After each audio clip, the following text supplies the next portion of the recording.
Having something delicious and homemade on the table on a busy weeknight doesn't have to be out of reach. This spaghetti bolognese is simple and delicious, and it's on the table in less than 30 minutes. It's one of our family favourites.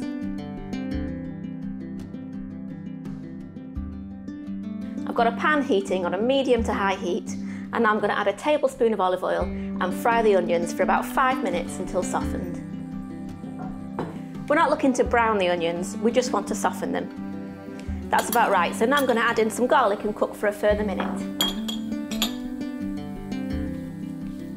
Next we're going to add in some finely chopped mushrooms and carrots. I like to add these in to bulk the dish out, but also to add extra depth of flavour. If you're a mushroom lover like I am, then throw them in whole or just chop them up roughly. My family aren't really keen on mushrooms, so I had to chop them up really small to get it past them.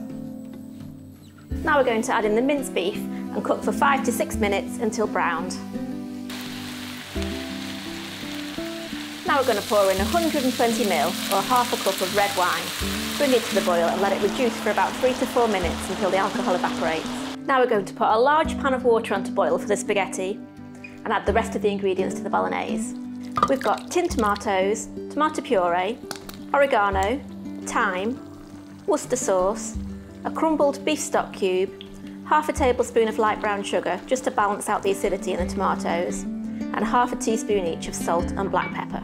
Stir together, then turn down the heat and let that simmer for about 10 to 12 minutes whilst the pasta cooks.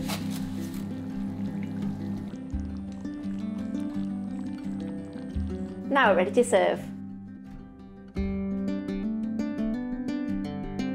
I recently made this for 10 of my family, ranging from 2 to 66 years old, and everyone devoured it. It might not be a traditional bolognese, but it's a huge hit with all the family. It's super quick, it's delicious, and it's a great way to get some extra veg in there too.